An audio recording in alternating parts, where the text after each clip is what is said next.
तर ही योजना आम्ही सुरूच ठेवणार आहोत आणि 2100 देखील आम्ही देणार आहोत. आता बजेटच्या वेळी त्याचा आम्ही विचार करू आणि शेवटी आपले सगळे आर्थिक सोर्सेस जे आहेत ते सोर्सेस योग्य प्रकारे चॅनलाइज झाल्यानंतरच आपल्याला ते करता येतं. त्याच्यामुळे ते करण्याचा निर्णय पक्का आहे. जी आश्वासनं दिली ती आश्वासनं पूर्ण करू. त्याकरता ज्या व्यवस्था करायच्या त्या व्यवस्था आम्ही आधी करू. So that was the new Chief Minister of Maharashtra, Devendra Fadnavis, reaffirming his government's commitment to the Ladki Bahin scheme that was rolled out before the state assembly elections. This scheme will continue and the amount that will go out to the beneficiary will increase to 2100 rupees per month. Now, I'm going to look at this scheme from many different perspectives today on this episode of Keep Talking. First up, I'm going to talk to economist Madhavi Arora from Emkay Global to get a sense of what impact this will have on the state's finances, what are some of the cascading effects that this will also have on Maharashtra as well as the rest of the country. So first up, listen to this conversation. Madhavi makes everything very simple for us. I went across to her office in Mumbai to have this recording. So as you know, we are discussing the impact that the Ladki Bahin scheme will have on Maharashtra's finances and going forward what schemes like this will do to India's finances. Madhavi, you're going to make things very simple for us, right? We'll try. Okay, so Madhavi, all the credit for the Maharashtra victory, a large part of it, is going to this popular scheme that they've announced, cash dole out directly to women. What is your assessment of how this has worked? So I think it's not Maharashtra who started this trend, Sure. right? It started off actually with West Bengal, and then picked up in Madhya Pradesh, and and Maharashtra was the third state to follow suit. And now we are seeing almost 5 more states really following the same trend as what you've seen in these 3-4 states, and it has, in some sense or the other, given much stronger political capital to the to the parties who have sort of come out with these schemes. So clearly it has helped them to strengthen their political capital, especially with women voters, and that is where states like Maharashtra, in fact, if you 3 months ago, 4 months ago, when the poll discussion that had started. There weren't many people who were looking at the kind of victory that BJP has seen to be the case. So it clearly was the reason why you saw a turnaround in the voters' perception and eventual win of the BJP government. So I think it has become a winning formula. It's become extremely pervasive in terms of how it is now being demonstrated by states across the country, and it's not going to stop here. I think if you're looking at states like Jharkhand and Orissa, who have already followed suit, clearly would see the demonstration impact being also felt in states like Bihar, where you have the state election lined up next year. Yeah. So you are seeing this, this behavior across states. It's not just Maharashtra, to be very specific. Clearly, women voters have become a very, very important demographic. Yeah, correct. Yeah, and in fact, by the time we reach the next national elections, I think women voter will be outstripping male voters. So it makes sense for them to continue this. Yeah. So incrementally, they have become a much bigger delta for vote politics. Right. Of course, it has implication on fiscal, as we are discussing. It also has implication on labor market as well. Let's talk about the fiscal impact. As the economist, I'm guessing that's also something you focus on, and then we'll come to the labor market. So I think with regard to Maharashtra, so they'd come out with their first budget in the month of March, and they came out with a modified budget in the month of I think July or August, if I recall correctly, and they had increased their fiscal deficit by around 2.2 percentage point of GDP. So the budget deficit initially was around 2.4% of GDP. It got increased to 2.6%. Of that, pure increase was essentially led by the Ladki Bahin scheme allocations. They'd also cut down on other schemes to ensure, to support this, because there's only as much revenue that the states can earn, right? But still, they kept the revenue receipts, so the income statement very positive or very optimistic in terms of the tax run rate that they were looking at versus say a central tax buoyancy. Just to ensure that they're able to, at least on paper, look to fund the current schemes. The perspective for the common person is that we are reading about this. We know this is working.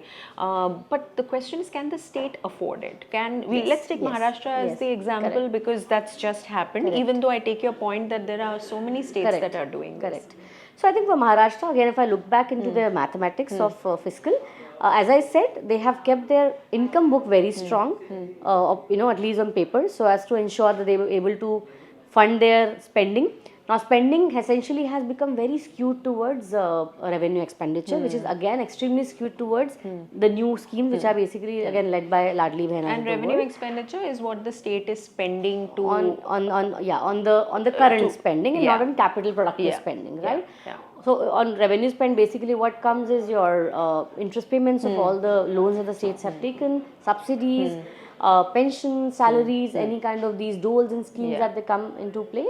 So those are the key things that essentially are a part of the revenue expenditure, and that essentially has overtaken the capex in the Maharashtra state at this point in time. The state is clearly, any which way, last 5 years, if you look at Maharashtra specifically, they've had very fractured political mandate, and owing to that, you actually seen the state deteriorate in terms of its fiscal, in terms of its overall economic parameters, per capita GDP, the capital expenditure which is done by the state in general, which leads to productive capacity creation. All of that has anyway taken a back seat. That is what a fragmented political capital does. So, and as I was telling you, right, 3-6 months ago, we weren't really looking at this kind of BJP mandate. Now that has come back in fore. I mean, we are looking at a very strong political capital back in Maharashtra. We'll have to see how it plays out, because this has basically been on account of these doles, right? So, and that is a maths that will be difficult for them to justify. So, Madhavi, will you be able to tell us what is the figure that the Maharashtra government has spent so far, when it was 1,500 rupees per head, and now when it's going to be 2,100 rupees? So as of now, with 1,500, their annualized allocation was around 44,000 crore. So roughly around 40,000 crore is what they were spending annually. Now that essentially will see a 40% increase if at all they move to a 2,100 per month for each beneficiary, female beneficiary, which leads to this increasing to roughly 65,000 crore annually for the state. Wow. So this number is roughly 1.1% of Maharashtra's GDP, which will increase to a 1.3%. And can the state afford it? No, that's what I'm saying, because this itself, this number, the first number, which is the 44,000 crore, is nearly 10% of the total income of the state, which is the revenue receipt. So imagine, the kind of pressure that they have. And last 4 months, especially around the election time, when they were focusing on this particular scheme, they were basically doing a lot of reallocation of existing scheme, because the income statements of states is very patchy. They don't get good flows every month like center. So some month they will have totally dry month. But because they had doled out these schemes. So money was moved from some commitment to this. Yes. So basically they had whatever they could delay in other payments on the revenue expenditure, they were delaying that. They had cut down on other schemes to afford this scheme, to the extent that there were even talks about the fact that they had to, if they increase it to 2,100, there would be a time they wouldn't be able to pay salaries to the government employees of states. So, and in fact, if I look at the Maharashtra's fiscal overall numbers, so like things like your pension, subsidies, your interest payments, and these schemes, the dole schemes would basically be around 70% of my revenue receipts, which is my income.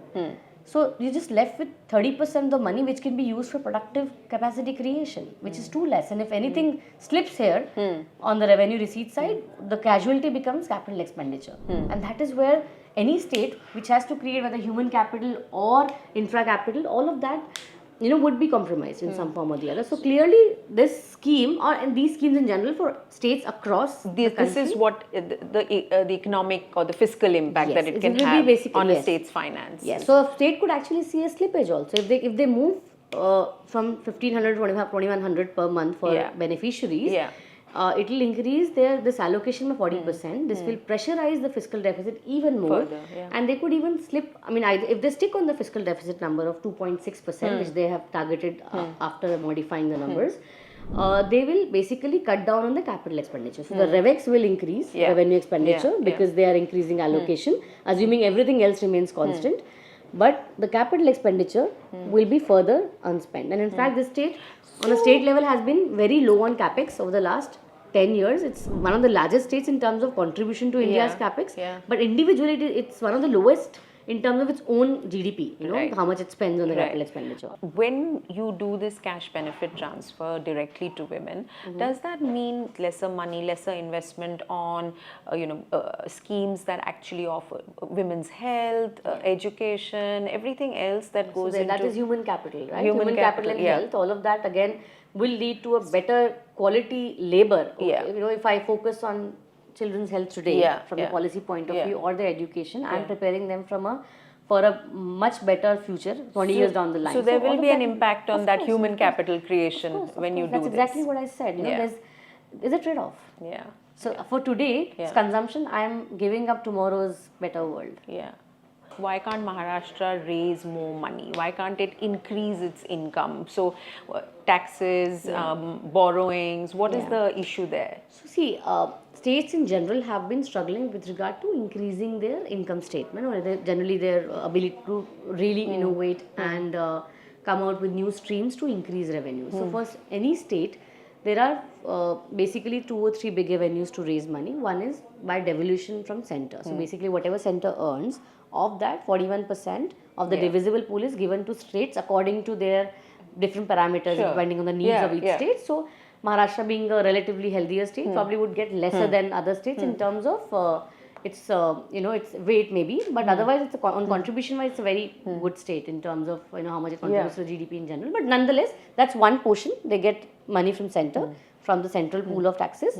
Then they have their own tax revenue stream, which is basically land your stamp duty registration, toll taxes, then any kind of grants they get from center, any kind of loans they can take from central government or other avenues. So those were the broad thesis, and then in fact we have seen Maharashtra government increasing the stamp duty, right? After having seen the real estate boom that we saw, it actually has benefited the state in some extent, but that's about it. There's only as much that you can do. They can probably increase toll taxes, but it won't be sufficient for them to really fund the kind of doles that they have started to roll out, because that is going to be a permanent cost. It's not going anywhere. It's very difficult to reverse these things, right? So let's talk about the other impact that you mentioned, which as an economist you're looking at, and that is the impact on the labor market. While you are trying to sort of woo a certain voter class, it also will have impact on the labor market in terms of how it could really disturb the dynamics altogether. Like there will be high skewness labor market. Say for example in Maharashtra, I will be very specific because we are seeing Maharashtra being the case at this point in time.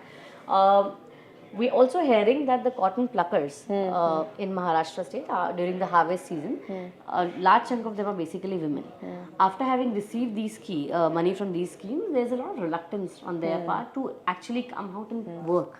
So we are basically creating these non-merit subsidies which are leading to an unproductive labor class altogether, and it is leading to artificial labor shortage and higher wages and so because an artificial but you don't want this kind of a behavior, right? You want people to work. You don't want them, you basically at one point in time this government was trying to focus on skilling and employment of women. There were a lot of schemes which are already in play to encourage women entrepreneurship, pushing them to be a part of the labor market, making them a contributor in the GDP growth, right? With this, you are just making them less productive for the economy. What if I were to say, Madhavi, that women actually are working at almost every day, at every stage of life, no matter what they do, whether they are they're officially, formally employed or not, unpaid, invisible. There are so many ways of calling it. Those are things we discuss in our GDP calculation. That how do you impute?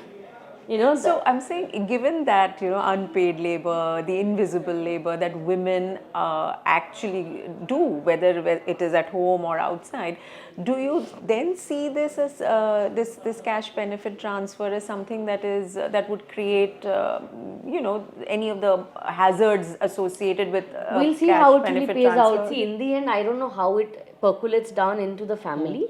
On paper it looks good that somebody who did not have enough income support is getting free income, but again these are free monies, right? You don't want that to be something which is unproductive, there has to be merit-based money. You can't just keep giving doles. There's no end to it, right? There is, it's basically race to the bottom.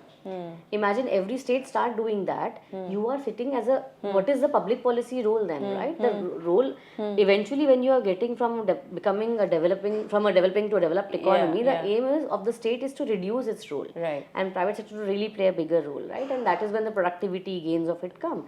Now imagine 10 years down the line, if these schemes are getting perpetuated across states, so large part of their money will be stuck into this. Where are they going to raise money? So then basically role of state will be reduced to only giving doles. And then that doles will have a negative loop effect on the economy, on the productivity of the labor market, distortion in labor market. Of course, it may not be as big a money, right? I mean, it's just 1,500 rupees on paper, but imagine for a state, it is, as I said, it is 1.5% of the GDP of a particular state like Maharashtra, 1.3% of GDP rather. That's a big number. So you are basically, role of state will be reduced to giving doles rather than creating productive capacity. We are also meeting, after this last GDP number has come in and everybody's kind of bracing for this slowing down of the economy. Does that also, with this kind of outlook and a slowing economy, the consequences would be even worse? Not for this. See, this anyway, is also a sort of a byproduct of what they were really sensing in the rural economy. The rural economy has seen back-to-back shocks since demonetization, and because rural sector, again, 20% of rural sector is agriculture, non-agriculture is 80%, right, of which a large chunk is services, unorganized sector. And that segment has been decimated since demon happened, right? Demon killed these small players.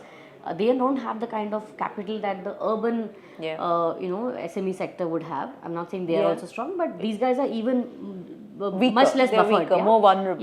So then came GST, which also targeted that particular segment of unorganized sector because they wanted them to be part of the formalized sector. Obviously, some of them really cannot afford to be part of the formal sector. That is the unfortunate part of the whole formalization. And then came COVID. So imagine in a matter of 5 years, you've seen those kind of big shocks. Yes. So that had led to anyway employment distortion in rural economy, and the rural incomes had generally come off. So if you hear the commentaries of all these FMCG companies, they were anyway talking about last 5 years, like literally rural incomes were growing at -2% on a real basis pre-COVID, and post-COVID also it was largely negative. It only picked up in the recent past. And in fact, this time around, the government also did not want to really control the food prices to the extent they did in the past. Like they didn't really ban exports of say onions because it impacts the farmers, right? So they wanted the farmers to have the positive terms of trade gains at the cost of consumers. This time around, because there was genuinely a rural stress that they were feeling, which was starting to cost them. In fact, there was in the national elections, the incremental rural vote was much lesser than what it was for the urban sector. So they realized the rural voters are actually more disgruntled. So there was probably some sense which was probably given to the states also that you need to loosen your purse string, because I as center might have to continue tightening, because I'm the one who basically represents India in a broader picture. FPIs who are coming to India would see fiscal deficit of the government of India, but states at the margin can do these slippages, and the reason why they're giving these doles, and these doles are immediate success, is because probably the rural leveraging which happened post-COVID had made the rural consumer debt pretty high, and now when they're being paid these doles, to some extent they're also using this money to pay off their debts. How should people assess something like this? I mean, should we say, oh, this should stop, it's horrible, it's bad for XYZ reason, or is there a wait and watch? How do we evaluate? See, as I said, for an immediate relief point of view, maybe because there was a stress in rural sector, on paper it looks to be good, but then it's not good for the fiscal of the state, it's not good for the capacity creation of the state, it's not good for the creation of human capital that we're looking at 10 years down the line.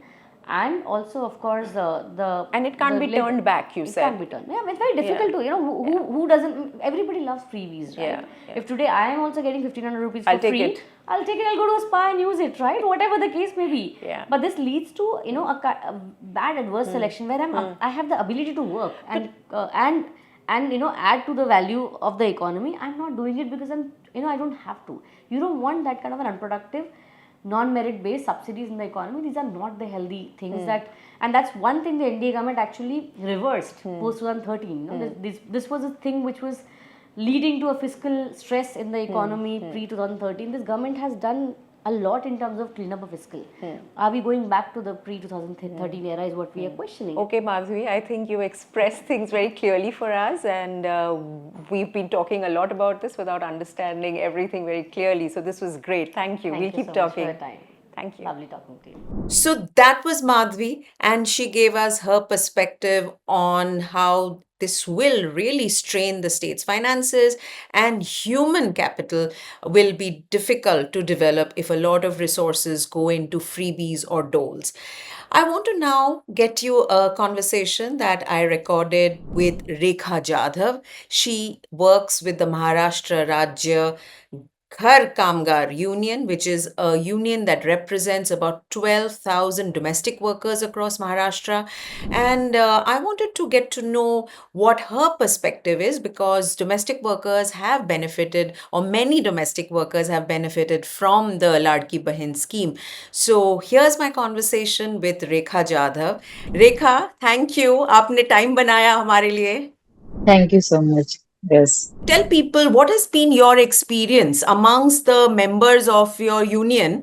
What has been the experience when it comes to the Maharashtra Ladki Bahin scheme? मैं थाना में काम करती हूँ घरेलू कामगारों के साथ। तो करीबन सभी को लाड़की बहन योजना के पैसे मिले हैं।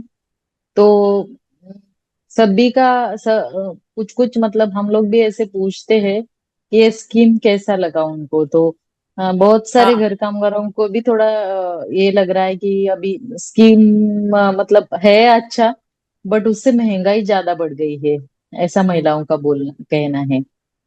तो और उन वो लोग ऐसे सोच रहे हैं कि अगर मतलब ये पैसा देने से अच्छा अगर महंगाई कम करे तो हमारे लिए बेटर रहेगा। हम जरूरत की चीजें अब खरीद नहीं पा रहे इतना, मतलब किचन की या ग्रोसरीज वगैरह उसमें काट छाट करनी पड़ रही है।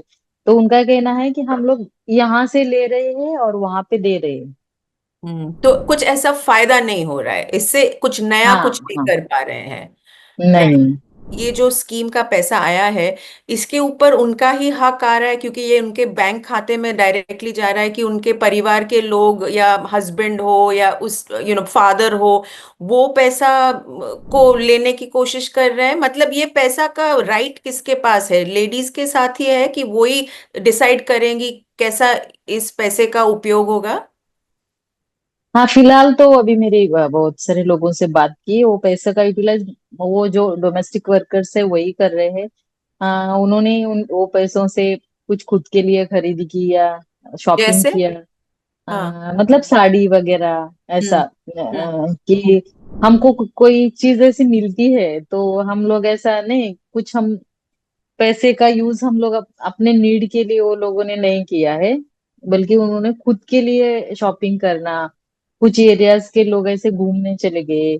एक हम्म. महिला बोल रही थी कि उसने खुद के लिए एक सोने का रिंग कुछ और पैसे डालकर खरीदा। हम्म. ये सब और ये एक अच्छी बात है कि वो पैसे डोमेस्टिक वर्कर्स खुद ही यूज कर रहे हैं, हम्म. क्योंकि उनके अकाउंट में आए हैं। एक्सपर्ट्स जो है, उनका एक एक व्यू है, और मिडिल क्लास मध्य वर्गीय लोग जो है, उनका एक व्यू है, अरे अरे ये हम लोग फ्री में गवर्नमेंट पैसा दे रही है, तो देखिए महिलाओं में आलसी आ जाएगा, ये कोई बाहर काम नहीं करेगा. आपको ये सुन के कैसा लगता है? 12-12 घंटे का काम करते हैं तब उनको उनका घर चलता है। और अभी के जमाने में जो एक्सपर्टी बोलते हैं वो बिल्कुल फुलिश बातें हैं। 1,500 में आज के जमाने में कुछ भी नहीं होता है, कुछ भी नथिंग है 1,500। क्योंकि महंगाई इतना बढ़ गई है ना, दुगना तिगना बढ़ गई है, तो लोगों को घर चलाना मुश्किल हो रहा है। अभी एक दो, अभी मैंने जो बोला आपको कि उन्होंने शॉपिंग की खुद के लिए, कि वो फर्स्ट टाइम था। ये हर हर अगर वो कंटिन्यूअसली आएगा तो हर बार वो वही नहीं करेंगे। उनके बच्चों का एजुकेशन रहेगा उसमें वो पैसा लगा देंगे, या हॉस्पिटल होता है उसमें पैसा लगा देंगे। अभी ये पहला था कि चलो उनको आया है और ये हमारे पैसे है, तो हम उस मतलब फ्री में मिला है तो हम क्यों पैसा खर्चा करने के लिए, मतलब कमाई का जो उनका सैलरी आता है वो कम ही होता है, तो ये भी हम्म. उसी में लगा देंगे तो क्या फायदा, ऐसा सोचते हैं कुछ, है ना। तो वो पैसा हम खुद के लिए खर्चा करेंगे, ये महिलाओं की सोच थी। तो आलसी बनने का सवाल ही नहीं उठता है, क्योंकि ये इतने इनफ रुपीज नहीं है जो कि वो आलसी बन जाए। हम्म। और एक डाउट है लोगों को, एक्सपर्ट्स को, कि अगर स्पेशली ग्रामीण भागों में, रूरल एरियाज में, कि अगर ये पैसा आने लगा महिलाओं को, तो वो जो खेत में काम करेगी, या तो जैसे कापूस के फार्म्स में काम करेगी, कोई भी खेती बाड़ी, जो भी महिला जहाँ पे उनका मजदूरी के लिए उनको पैसा मिलता है, वहां पे रेट बढ़ जाएंगे, क्योंकि लोग कम, औरतें कम, महिलाएं जाएगी काम करने के लिए, क्योंकि ये पैसा आ रहा है। इसके ऊपर आपका क्या रिएक्शन है? ये रूरल एरिया में भी हमारा काम चल रहा है, अहमदनगर वगैरह में। तो वहां पे जो खेत में काम करते हैं, वो कापूस निकालने के लिए 300 रुपीज पर डेज का उनका ये है, दिन का होता है उनका, वो महीने का नहीं होता है, वीकली उनका पैसा मिलता है उनको। एक वीकली बाजार होता है गांव का, तो उस टाइम पे उनको वो पैसा देते हैं। तो वो पैसा मतलब अभी 300 भी पकड़ा जाए तो 6 दिन का कितना होता है, थ्री 1800। हंड्रेड हाँ, 1800। 1800 रुपये। तो हम्म। उतना कमाते हैं, उतने में से 6 दिन का घर चलाने का सामान वगैरह खरीदते हैं और चलता है उनका। तो ये जो 1,500 मिलते हैं, तो गांव में भी बहुत कम है। मतलब महंगाई तो तेल का, शक्कर का भाव ऐसा नहीं है कि मुंबई में 50 रुपए है और गांव में 20 रुपए है। तो सेम है, वहां पर भी रेट सेम है। ऊपर वो गांव में ऊपर ये वो पैसा है ना, यहाँ पे मुंबई में कुछ नहीं लगता है, लेकिन गांव में वो पैसा जोड़ के वो कुछ और मतलब, चलो ठीक है। और ये खेती का काम कंटिन्यूअसली नहीं होता है, कुछ हम्म। दिन होता है, बाद में उनके पास एक पैसा भी नहीं होता है। तो उनके लिए थोड़ा सा सुकून भरा रहेगा, क्योंकि है थोड़े से पैसे मेरे हाथ में। अगर उनके पास कुछ खेती का काम नहीं रहता है, हम्म। तो उनके पास हाथ में पैसे भी नहीं होते। ये भी हम्म। है ना। अगर 1,500 पकड़ के नहीं बैठेंगे, क्योंकि वो लोग वीकली 1,800 रुपये कमाते हैं अगर सीजन रहा हम्म। तो उनके लिए भी नहीं है ज्यादा, हम्म। सोचा जाए तो आलसी बनने का ये सब सुनकर थोड़ा बहुत ही खराब है, जो जिस किसी की भी थिंकिंग ये है तो। क्योंकि 1,500 बहुत बड़ी रकम नहीं है आज के जमाने में। तो आपके हिसाब से ये जो स्कीम बनाया है महाराष्ट्र गवर्नमेंट में ने, इसको लागू रखना चाहिए, इसको कंटिन्यू करना चाहिए, और आगे जाके इनका कहना है, इलेक्शन के आगे उन्होंने बोला था कि 1500 से 2100 हो 2100 जाएगा। मैंने सुना है, वो 2,100 रुपये करने के लिए उन्होंने बहुत सारे आर्टिज नियम वगैरह लागू किए हैं। किसी के घर में फ्रिज नहीं होना चाहिए, टू व्हीलर नहीं होना चाहिए, और बहुत सारे कुछ रखे हुए।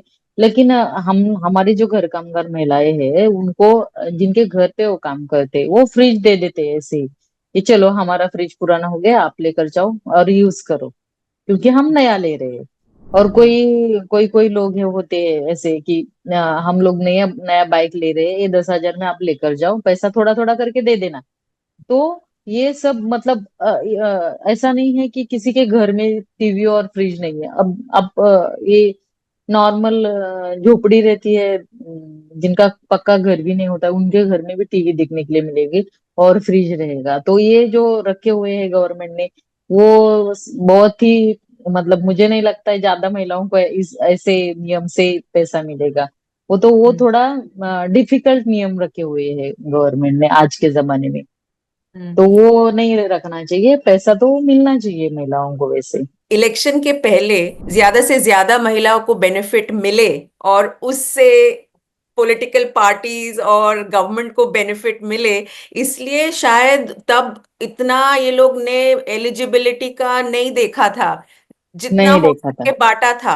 अभी क्योंकि इतने सारे महिलाओं को मिल गया है, और वो पैसा भारी पड़ रहा है गवर्नमेंट के लिए, अभी वो लोग शायद स्कीम को, एलिजिबिलिटी को और बारीकी से देखेंगे, और इसलिए ये फ्रिज है कि नहीं और ये सब लागू करने की कोशिश कर रहे हैं। Isn't that correct? Yes yes, क्योंकि तब उनको इलेक्शन जीतना था, तो हाँ। उन्होंने ऐसे रैंडमली सबको दे दिया। अभी बहुत सारे लोगों ने मतलब हम मैं ट्रैवल भी करती हूँ, तो जिनको जरूरत नहीं थी वो लोगों को भी पैसा मिल गया है। ठीक है, और उन्होंने भी वोट करके जिता दिया है उनको कि चलो भाई, कुछ नहीं, मतलब बिना कुछ किए उनको 1,500 मिला है तो अच्छा ही है ना। हम्म। तो उन्होंने सबने वोट करके उनको जिता दिया है।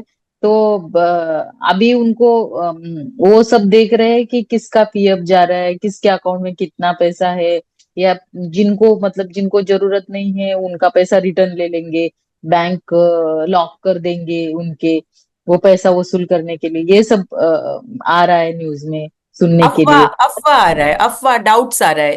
इसमें आपको क्लैरिटी लगेगा, गवर्नमेंट से एक क्लियर स्टेटमेंट जानना है कि आगे जाके ये स्कीम कैसे लागू होगा। हाँ हाँ। तो लोग, कुछ लोग ऐसे मतलब डर रहे हैं अभी।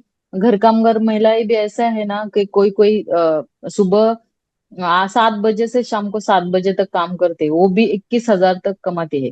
हम्म। मतलब 12 12 13 13 घर का बर्तन कपड़ा झाड़ू सब करके 21,000 तक महीने का कमा लेते हैं। तो उनको भी थोड़ा सा डर सा लग रहा है कि भले उनका इतना मेहनत का काम होता है, क्योंकि पूरा दिन पानी में रहना कोई खाने का चीज नहीं है। तो बिल्कुल नहीं। उनको, हाँ, तो उनको भी लग रहा है कि कहीं ऐसा हो गया तो हमारे बैंक का पैसा चला जाएगा।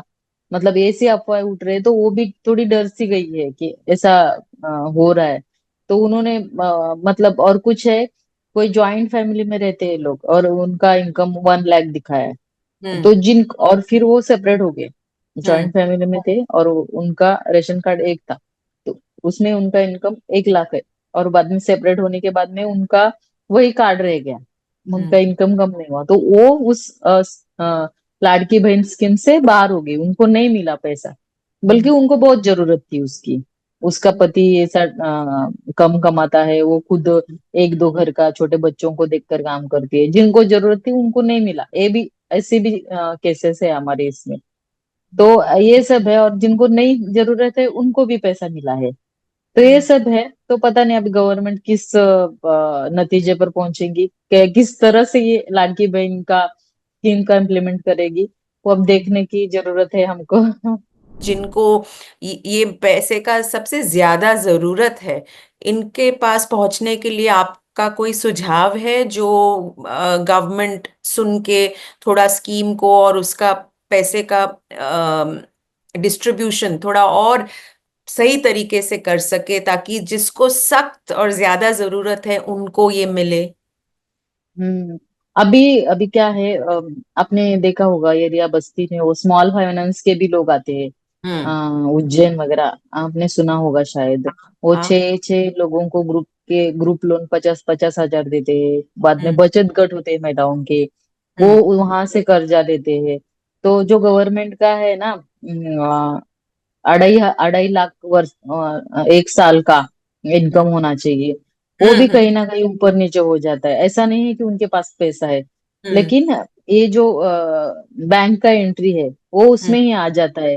अगर उन्होंने वो खर्चा किया और वो पैसा लिया, अभी वो जरूरत के लिए लेते हैं, बच्चे का एडमिशन कराना हो, ट्यूशन की फीस देनी हो, या कोई हॉस्पिटल इमरजेंसी आ गई हो, तो उसी के लिए वो पैसा लेते हैं, ब्याज से लेते हैं, लेकिन दिखता उनके अकाउंट के एंट्री पे है। ठीक है। तो ये संजय गांधी निराधार योजना का अभी इतने साल से चल रहा है स्कीम, आपको पता होगा, अभी उसका भी 1,500 रुपये हो गया। हम्म। तो वो स्कीम चल रहा है, जैसे कि वो इंक्वायरी के लिए आते हैं घर पे, कि सच में इसका हालत ये है क्या। हम्म। उस तरह का अगर उन्होंने सच ठीक तरह से किया, ना कि फ्रिज और टीवी देखे, हम्म। तो सच में ये नीडी है या उनको मिलना चाहिए, उस तरह का अगर कुछ क्राइटेरिया रखा तो हम्म। बेटर रहेगा। कार्ड निकालने के टाइम रेशन ऑफिसर भी घर पर पहुंचते हैं कि हम्म। इनका इनकम सच में इतना है क्या, तो इनको येलो ऑरेंज कलर का रेशन, केसरी कलर का रेशन कार्ड दिया जाए। हम्म। तो हम्म। उस तरह का ठीक तरह से, भले थोड़ा सा टाइम लगेगा लेकिन ठीक तरह से इम्प्लीमेंट करेंगे तो ये लॉन्ग लास्टिंग स्कीम चलेगी। हम्म। अदरवाइज मतलब क्या वो फिश, टाई फिश हो सकता है। रेखा, मिडिल क्लास लोगों का और एक आइडिया है कि अरे ये फ्री में हम लोगों को पैसा दे रहे हैं, फ्री में पैसा दे रहे हैं। ये गलत बात है, क्योंकि फिर एक हैबिट बन जाता है कि फ्री में अपेक्षा है, लोगों का अपेक्षा हो जाता है कि हमको फ्री में मिलेगा। ये जब आप सुनते हैं तो आपका क्या रिएक्शन है? मैं ये समझने की कोशिश करूंगी कि गवर्नमेंट डेफिनेटली फ्री में नहीं दे रही है, क्योंकि माचिस के तीली से हम लोग टैक्स भरते हैं, तो वो पूरा पैसा लोगों का है। ऐसा नहीं है कि गवर्नमेंट का है ये पूरा पैसा।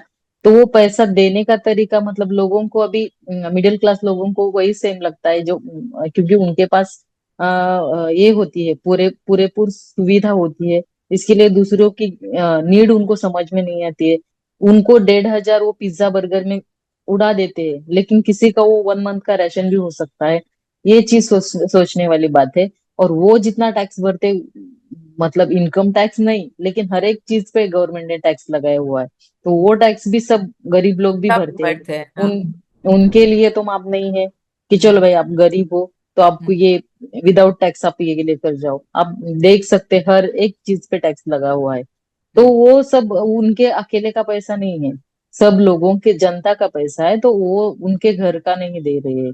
तो ये सोच मिडिल क्लास लोगों ने डेफिनेटली चेंज करनी चाहिए मेरे ख्याल से। ये जो महिला को जा रहा है, ये डायरेक्टली पैसा महिला को जा रहा है, इससे कुछ एडवांटेज है? मैं क्या पूछना चाहती हूँ कि ये पैसा अगर घर के आदमी को जाता, उससे कुछ अलग यूज होता? हाँ, घर के आदमी को जाता ना तो महिलाओं के हाथ में बिल्कुल पैसा नहीं आता था, क्योंकि अभी डायरेक्टली महिलाओं के अकाउंट में जा रहा है, तो उसका क्या करना है, उसका यूज कैसे करना है, वो टोटली महिला डिसाइड कर रहे हैं। एक महिला ने तो मुझे ऐसा एक्सपीरियंस सुना दिया कि मैंने पता नहीं कब से मेरी बहुत दिन से इच्छा थी कि हम्म। मैं काजू बादाम खा लूं, ड्राई फ्रूट्स खा लूं। तो उस उन्होंने मस्जिद बंदर जाकर उसकी जरूरत चीजें और ड्राई फ्रूट्स खरीद खरीद लिया खुद के लिए। तो वो काफी मतलब सराहने वाली बात है कि उनको लगा खुद कि हाँ ये मेरा पैसा है, तो मुझे मैं जैसा खुद के लिए कुछ करूँ, खुद कुछ शौक के करो। लिए कुछ करूँ, सिर्फ जिम्मेदारी नहीं निभाऊं, खुद अपने हाँ खुशी के हाँ, लिए करूँ। खुशी के लिए करो। मेरी इच्छा थी कि मैं ड्राई फ्रूट्स खा लूं, लेकिन मैं मतलब घर संभालते संभालते बच्चे की पढ़ाई करते करते ये हम्म। पैसा मतलब ये भी नहीं कर पाती थी, क्योंकि जब भी मैं कहीं मालिक के घर पे काम करने के लिए जाती थी, उनके इसमें ड्राई फ्रूट्स भरा रहता था, मैं सिर्फ देखती थी। मैं सोचती थी कि कब मैं खरीदूंगी इस तरह का ड्राई फ्रूट्स। तो वो पैसा आया तो मैंने टोटली ऐसे 4,000 तक ड्राई फ्रूट्स खरीदा। ये एक्सपीरियंस एक महिला का था। है फैबुलस। अच्छी। अच्छी बात है, महिलाओं को अपने लिए, खुद के शौक के लिए, खुद के खुशी के लिए कुछ तो करना चाहिए। सिर्फ दूसरों कुछ का तो करना खुशी और चाहिए। जिम्मेदारी उठा उठा के सही सही सही। बहुत बहुत भारी पड़ता है। So Rekha, thank you very much for giving me this time and this conversation. Thank you so much. So that was Rekha giving us a very clear picture of the kind of experience beneficiaries of the scheme have had so far and how the scheme can be made to work better for them. I also found it very interesting the way she counters some of the prevailing and established notions of the impact of freebies and how people who get them react. I am not done with this subject yet. I'm getting another perspective in for you because this scheme and what it represents in the way states are run and countries are run and policies are framed is very, very important. The next person who is going to lend her voice and her weight to this topic of discussion is Ritu Dewan, veteran economist, and Ritu is going to give us a labor and gender perspective on the Ladki Bahin scheme. Ritu, thank you very much for making time. My first question to you is, there is a lot of credit being given to the Ladki Bahin scheme in the recent Maharashtra assembly election, and credit given to this for the victory that was achieved by the ruling Mahayuti alliance, the BJP, Shiv Sena, NCP combined. Do you see the scheme having that kind of impact? Because even the kind of voter turnout where women are concerned was a record high, isn't it? Well, just I think one has to see it in a broader political contextualization of what has happened. One, the schemes have existed in other states also. And whether it's Tamil Nadu, Karnataka, Chhattisgarh, Rajasthan, several states. And they've all not led to, landslide victories, as it were. Secondly, the number of women voters. I mean, Jharkhand had a higher number of women voters, percentage of women voters than Maharashtra did. So I don't know if that also really works. Certainly, it had an impact. I'm not saying it did not have an impact at all, but it has to be seen not in isolation as the element for which why the landslide victory took place.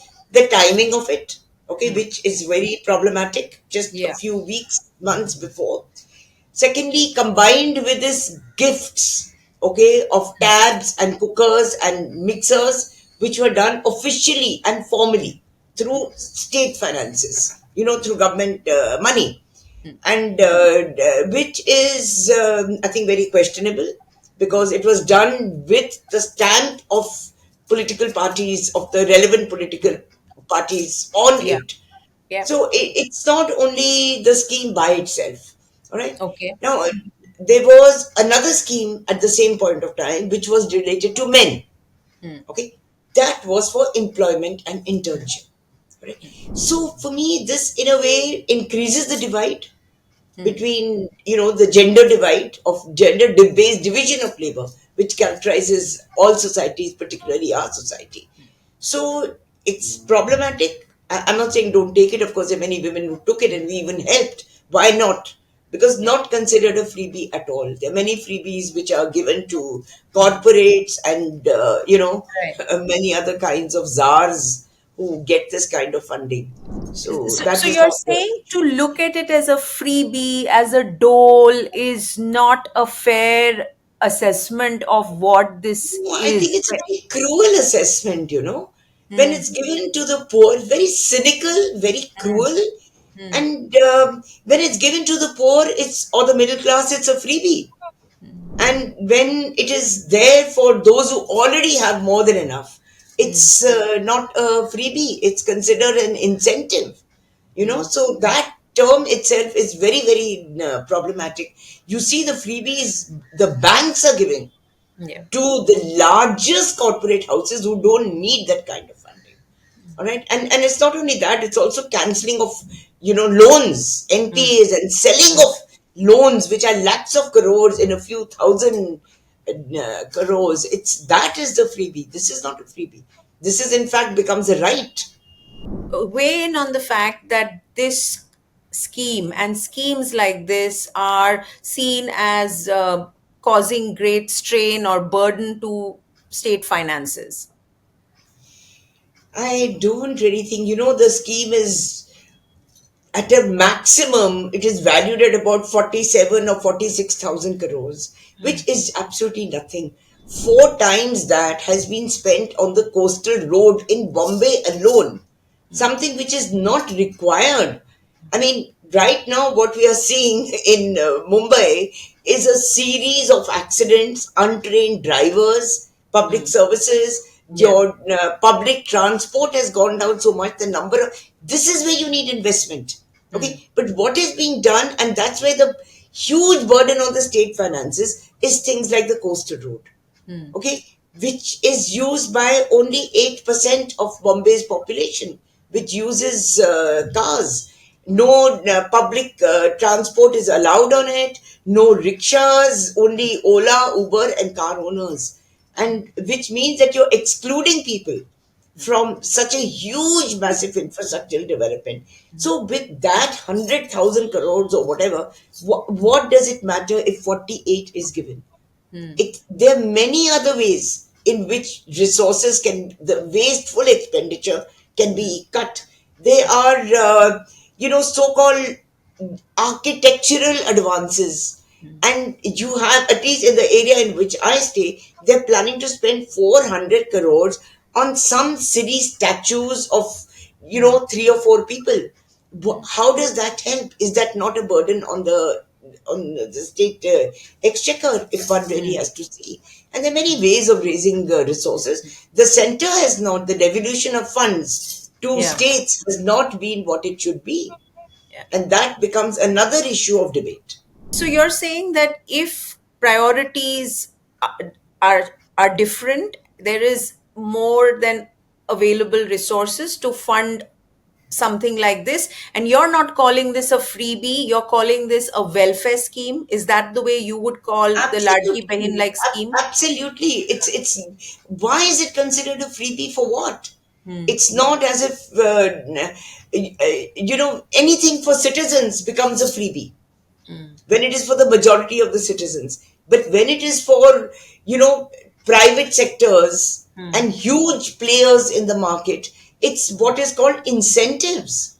And even when we talk about these incentives, please let's remember. I mean, of course, one is the labor market issue, which we can discuss in detail later on. Is that this kind of I think, term using of terms is itself goes against the very concept of development. Okay, it's everything is on the issue of growth, but Yes. growth of what? And when you talk about development, it's taking people along. Where is the inclusion component where this is concerned? How would you describe, what terms would you describe direct cash benefit transfer like the Ladli Bahin scheme? If we were to reframe I, how we look at it, what would you call it? yeah, I see it as an offshoot of something which we had demanded during the pandemic. Several of us economists had pleaded state government, central government, etc., for a universal basic income. I mean, one third of migrants on the road for months on end with absolutely nothing. I mean, there were lots of us, of Yeah. course, but we cannot fill in the vacuum what a What the state which state can do. withdraws itself, Hmm. from any kind of support to its own citizens. And therefore, this kind of a concept is really, I think it's an offshoot, all right, of what we had demanded, that is a universal basic income. Is being given in a limited manner. It's very defined very patriarchally. It reinforces the whole gender based division of labor, but it is still a welfare good. It is not a question of a freebie. Elaborate a little bit more about the reinforcement of the gender, gender basis of labor, because what is the problem there? Yeah. As a feminist economist, what is the problem that you think we need to see when we give a cash benefit to women, and how we call it, versus what we might make available to men? Well, your what is available for men is employment. Yeah. Okay, the Ladka Bhau scheme How? or whatever Yeah. it is, Yeah. yeah, focuses on employment, Hmm. on internship, apprenticeship.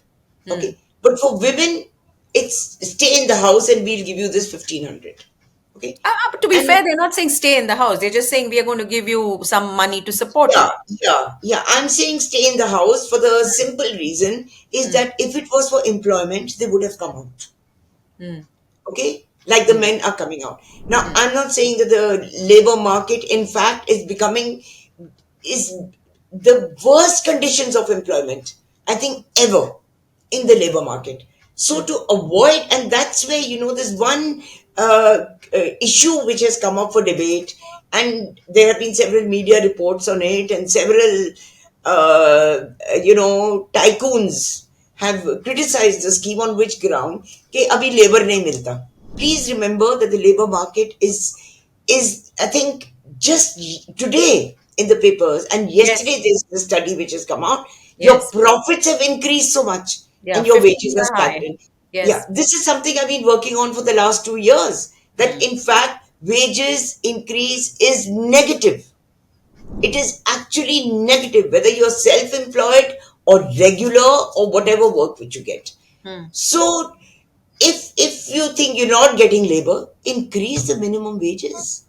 If you are giving, if the government is giving subsidies to the top 500 companies to take interns, okay, which is a Yeah. huge Yeah. amount of money, Yeah. and these are those who have earned profits of, I mean, unbelievable levels, all right, the top 500.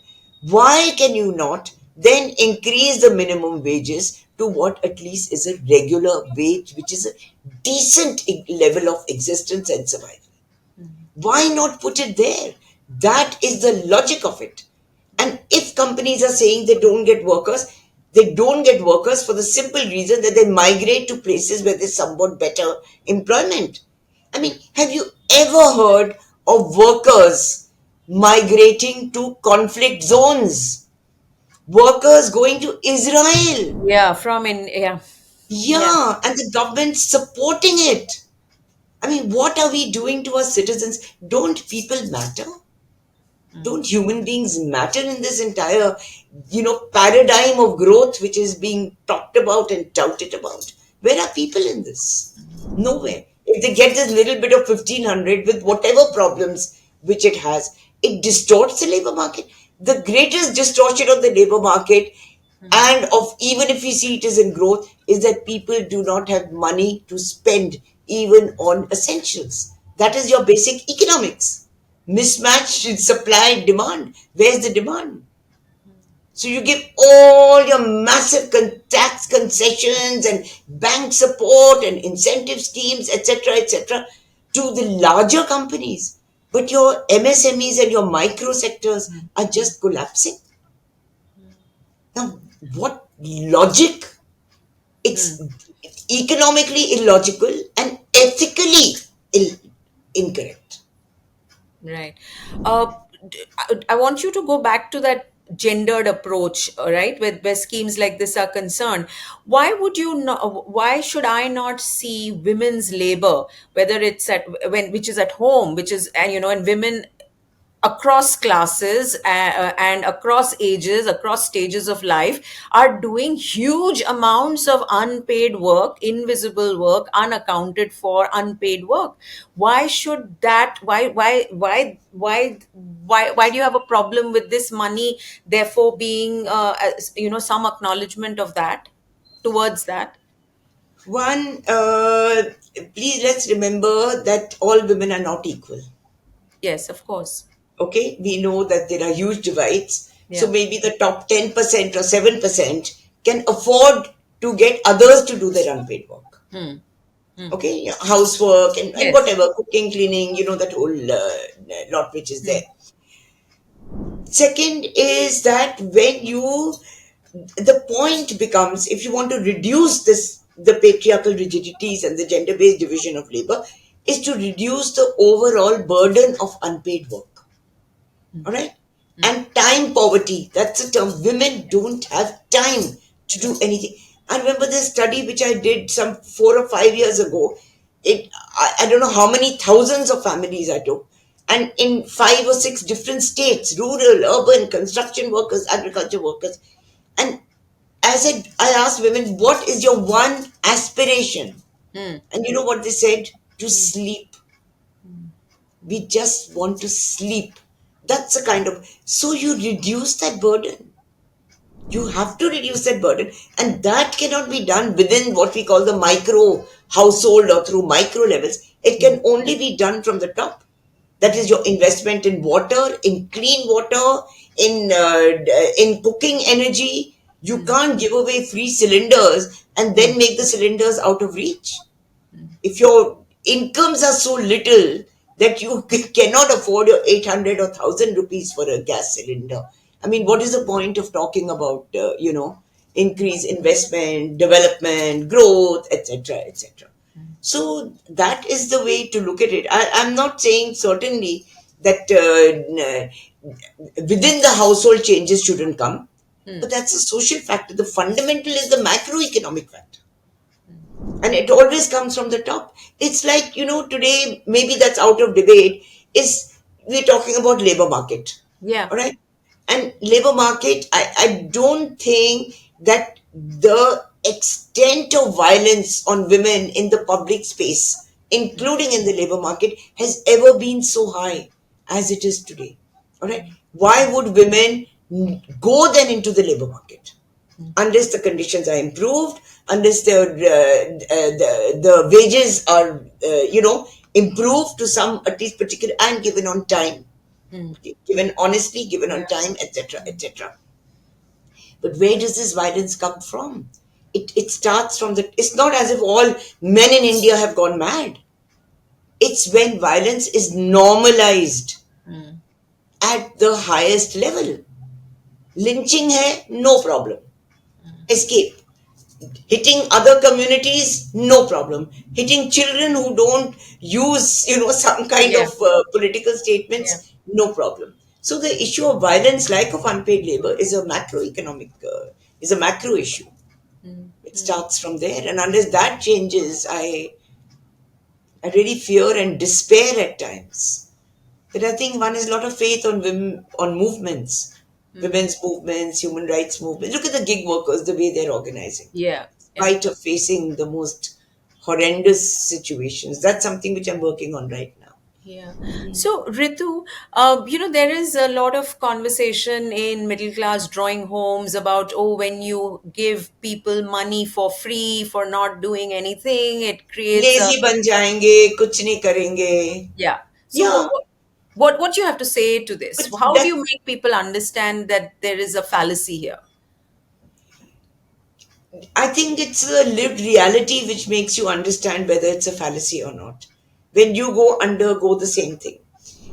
Also, I think the kind of discourse which is taking place, whether it's in media or journals or magazines or public debates and conferences which talk about these kinds of distortions and people becoming lazy, etc. Just tell me the longest working hours in the world are in India, Yeah. and then you're told to increase your work hours to 70, Yeah. which is humanly, we know, impossible. Your labor codes, which are there, all labor laws have been replaced by labor codes, Yeah. which have sanctioned 12 hours of work. 10 to, which means one shift of workers has gone out totally. Yeah. So it's not a question of lazy, it's a question of unemployment, underemployment. And if a woman gets 1500, which is a lot when you're earning 4 or 5,000 as a domestic worker, or as a hawker, illegal hawker, etc., etc., it gives a kind of a minimal level of confidence कि अब मैं थोड़ा बहुत तो जवाब दे सकती हूँ. So it's I don't like to use the term empowerment because it's just so vague or whatever Yeah. it is, but Yeah. it's a bit of self-confidence that Little bit of support, maybe a little bit of yeah, support. that's what I'm saying, Yeah. a financial self-confidence in that sense of the term which is there, which is certainly a welfare measure. It's not a freebie. And where's the question of laziness? You just have to live their lives, I think. Any middle class, upper class You don't person, even, Ritu, you can observe these lives, right? Because they're not in some yeah, bubbles. They are interlocked with our lives. exactly. But somehow I was doing this survey on domestic workers in Bombay, and the kinds of things which they face they're not allowed to use the toilet. Mm. They are, they don't get food. Yeah. They leave. We know all the issues which Yeah. are there. Yes. Yes. Ritu, I think you have helped me frame this debate and this discussion in a way that I don't see too much of. So, for that, I'm very grateful. Do you want to leave us with one final thought on this conversation, on this topic?